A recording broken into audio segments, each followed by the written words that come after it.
sejak kebangkitan ulama bersama pengikut-pengikutnya istiqomah dan setia jaga akidah dan sunnah Rasulullah.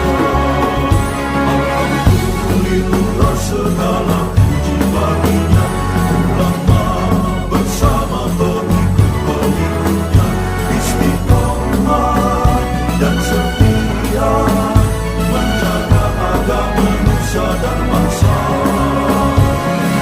Mari kuatkan niat kita, kita bulatkan tekad kita, terus lanjutkan amal kita, mengembangkan hikmah kita. Bismillahirrahmanirrahim. Qala al-mu'allif rahimahullah wa nafa'ana bihi wa bi ulumihi fid dharain amin. Wa amma at-tammatu fayadkhuluha ma dzakarnahu fi syathi. Wa amma at-tammatu, adapun at-tammah, ungkapan kontroversial. Fayadkhuluha, maka masuk akan at-tammah apa ma dzakarnahu, sesuatu yang kami sebutkan hu akan ma fi syathi, dalam syatohat. Wa amrun akharu, dan juga masuk perkara lain ya khusuha, yang khusus apa amrun akhar ha akan tomat. Wa huwa, yang disebut dengan at-tammat, sarfu alfadhi syar'i an dhahiriha, yaitu membelokkan lafaz-lafaz syara', lafaz-lafaz agama an dhahiriha, dari zohirnya lafaz, dari zohirnya alfaz al-mafhumati, yang dipahami, dibelokkan ila umurin batinatin, kepada perkara-perkara batin, perkara-perkara implisit. La yasbiqu minha ilal afhami faidatun. La yasbiqu, yang tidak mendahului, minha, dari umurin batinah, ilal afhami, kepada pemahaman, tidak mendahului apa faidatun, faidahnya. Maksudnya nggak ada faidahnya sama sekali. Kada bil batiniyati, seperti perilaku atau kebiasaan ahli batin, kebiasaan orang-orang yang apa ahli batin di sini ya. Pokoknya ahli batiniyah, kebiasaan batiniyah, fit ta'wilati, dalam mentakwil, dalam beberapa takwil. Fahadha aidon haramun, maka yang demikian ini aidon juga haramun, itu haram. Wadororuhu, dan bahayanya hadha itu azimun, besar, agung. At-tammat ini bisa mencakup perkataan-perkataan, ungkapan-ungkapan syatohat yang memang bisa disalahartikan ya. At-tammat misalnya, at-tammat bisa mencakup syatohat-syatohat yang sudah kita bahas kemarin. Bisa juga mencakup sesuatu yang khusus. Sesuatu yang khusus itu, at-tammat adalah membelokkan arti lafaz yang sudah ada dalam Al-Quran atau dalam hadis, syara' pokoknya, dalam syariat. Ini dibelokkan maknanya, makna zohirnya dilupakan, dan dibelokkan maknanya kepada makna batin saja, kepada makna implisit saja. Makna zohirnya diabaikan. Nah, yang seperti ini bahaya ini. Yang seperti ini bahaya. Nanti ada contohnya dari Imam Ghazali disebutkan. Ada orang misalnya tahu memang yang disebut dengan mendirikan sholat, ya, aqimis sholata liduluki syamsi ila ghasaqil lail, mendirikanlah sholat. Diartiin sama dia, sholat itu kan artinya doa. Ya, doa ya doa, nggak perlu diri, nggak perlu wudu, yang penting hatinya berdoa sama Allah, ya Allah selamatkan aku. Dibelokin sama dia artinya. Jadi nggak perlu, ini yang namanya toma. Ini bahaya yang kayak begini. Ini bahayanya besar, faedahnya juga nggak ada. Sulit ditakwil seperti itu. Iya, oleh karenanya di sini banyak takwil-takwil biasanya dari orang yang hanya ngurusin batin doang. Ya, orang-orang ngurusin batin doang ya nggak mau ngamal, dia nggak mau zohir, nggak mau. Ya zohir yang ditegakkan oleh syariat harus wudu, nutup aurat, kemudian harus madhab kiblat, dia nggak mau tegakkan itu, batin aja. Jadi sibuk dengan urusan batin, mentakwil secara batin bahwa sholat itu maknanya doa. Ya udah kita doa aja, nggak perlu kita sholat, kata mereka begitu. Membelokkan istilah-istilah syara yang zohirnya memang sudah punya makna sendiri, tapi sama dia takwil. Ini namanya tomat. Sama bahayanya seperti syatohat kemarin. Bahayanya seperti ucapan-ucapan kontroversial para sebagian sufi. Nggak semua sufi, tapi sebagian sufi. Bagian sufi kan ada sebagian ya, dan ya bukan sufi yang benar-benar. Ya sholat kan ini buat yang belum kenal Allah. Nah yang udah kenal Allah nggak usah sholat. Gimana orang udah kenal, masuk aja, di mana-mana juga udah bersama dengan dia. Wah cakep banget tuh kalau gitu. Nah yang begini bahaya nih. Satu hal bahaya, tomat juga bahaya. Fa innal alfadha idza surifat an muqtadha dhahiriha, maka sesungguhnya lafaz-lafaz idza surifat ketika dibelokkan apa alfaz an muqtadha dhahiriha, dari ketentuan zohirnya alfaz, dia dibelokkan bighairi i'tisamin fihi, bighairi i'tisamin dengan tanpa menjaga, fihi di dalamnya, di dalam muqtadha dhahiriha, dalam ketentuan mana zohirnya. Binaklin an sahibi syarhi, menjaga binaklin dengan cara menukil an sahibi syar'i, dari pemilik syara. Jadi keterangan Rasulullah atau ayat-ayat lain yang memang menjelaskan ayat yang dimaksud. Wa min ghairi daruratin, dan juga dengan tanpa keperluan, darurat keperluan, tad'u yang mengundang apa darurat, yang mengajak apa darurat, ilaihi kepadanya, min dalil akli, yakni berupa dalil akal, iqtadha dzalika, yang sesuai apa dalil akli, dzalika akan muqtadha dzahiriyah, akan ketentuan mana zahirnya.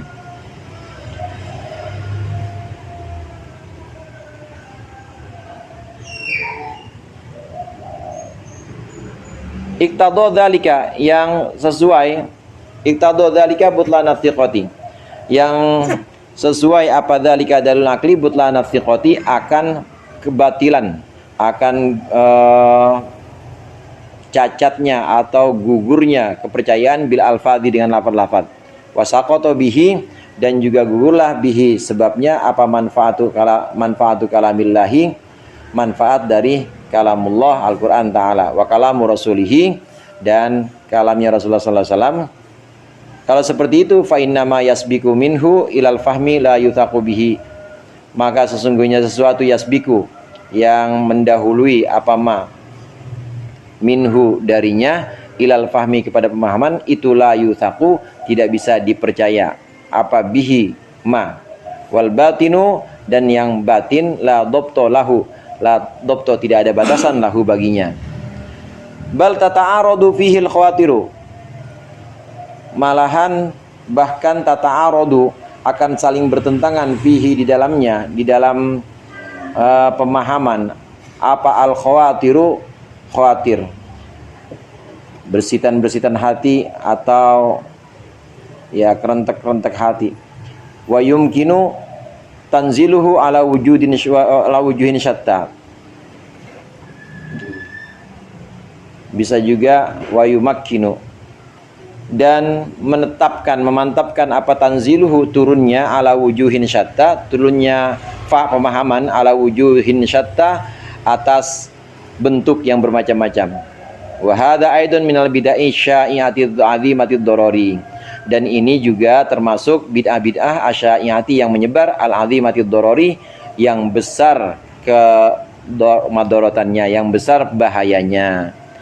Lafaz-lafaz yang ada dalam Al-Quran, lafaz-lafaz yang ada dalam hadis ini, kalau mau ditakwil, kalau mau dijelaskan, maka tetap harus mengikuti pengertian Rasulullah, mengikuti pengertian yang dijelaskan oleh Al-Quran juga.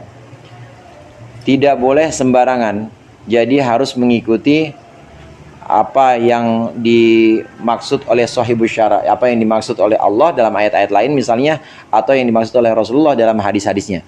Tidak boleh sembarangan kemudian dibelokkan maknanya. Kalaupun ada makna zahirnya, kalaupun ada makna batinnya, tetap makna zahirnya harus dijelaskan dulu. Makna zahirnya harus dijelaskan dulu. Ada orang menjelaskan puasa, ya puasa itu kalau sudah dijelaskan oleh syari, oleh Nabi Muhammad, yang namanya puasa itu imsakun anil muftiri, menahan diri dari segala yang membatalkan, mulai dari subuh sampai maghrib. Ya udah, mana zohirnya puasa itu? Kutiba alaikumus syiyam, ya syiyam ya itu yang dimaksud. Mana zohirnya dijelaskan dulu. Nah, kalau mau menjelaskan mana batin dari puasa, diambil dari puasa itu lugotan al-imsak, puasa itu artinya menahan diri. Maka sesungguhnya puasa yang hakiki itu adalah puasa ketika kita menahan diri dari amarah, menahan diri dari pengen disanjung, menahan diri dari serakah dan lain sebagainya. Ditawilkan seperti itu boleh nggak? Boleh, tapi jaga dulu mana zohirnya. Mana zohir yang artinya menahan diri dari segala membatalkan, mulai dari subuh sampai maghrib harus dijaga dulu. Kalau nggak dijaga, maka orang bisa dibalik. Artinya dia nggak puasa. Yang penting nggak pernah jahat sama orang, atau nggak serakah. Akhirnya siang-siang rokok, ngopi dah dia. Nggak puasa bang, saya mah dibalik puasanya. Saya dari subuh dari maghrib sampai subuh ntar puasanya. Nah kalau habis subuh saya buka. Akhirnya ya nggak karuan kalau gitu. Tata aro tuh makanya jadinya. Ya tata aro tuh. Dan itu nanti muncul penafsiran dan muncul bentuk-bentuk penjelasan yang beda-beda. Ya sekarang PDW udah. Seenaknya orang yang nafsirin aja. Kalau makna zohirnya tidak dijaga. Menjaga makna zohir ini antara lain dengan ngaji. Syariatnya tetap harus ngaji. Nggak bisa kita terus memaknai puasa itu artinya menahan diri. Maka tahanlah diri kalian. Jangan sama perempuan, jangan korupsi, cukup itu aja. Nah kalau siang Ramadan silakan makan, nggak boleh, tetap nggak boleh, harus dijaga. Ini bahaya yang seperti ini, bahaya termasuk bid'ah yang bahaya tuh yang seperti ini, memaknai istilah-istilah syara Al-Quran maupun hadis, dia maknai makna batinnya doang, tapi makna istilahi, makna yang memang sudah digariskan secara syara, ini sama dia dikesampingkan. Bisa orang nggak pada puasa, nggak pada sholat, bisa nggak pada haji juga. Haji itu kan artinya berkunjung. Jadi kita berkunjung saja ke Pondok Gede misalnya, atau kita berkunjung saja ke tempat-tempat yang memang kumpulnya orang mukmin. Kalau gitu repot ya, akhirnya kemana-mana itu jadinya. Wujuhin syatta, ada banyak takwilan, ada banyak penafsiran ya yang berbahaya. Namanya ini at-tammah.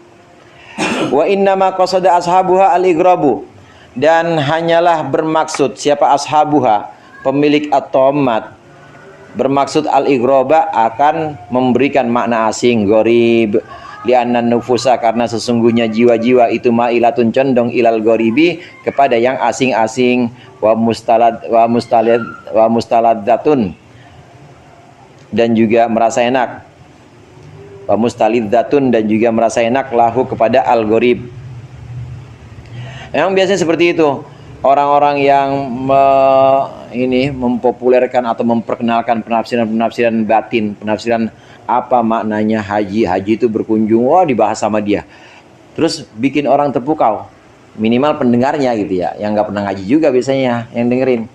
Oh iya ya begitu ya, kalau begitu ya emang nggak perlu sholat, ya cukup yang penting ingat orang sholat itu adalah lidzikri, aqimis sholah lidzikri, dirikanlah sholat untuk mengingatku. Iya betul juga ya guru, dia udah manggil guru tuh mulai betul juga guru ya. Jadi ya udah yang penting kita ingat aja, nggak usah sholat. Wah parah nih kalau yang begini nih, bahaya nih.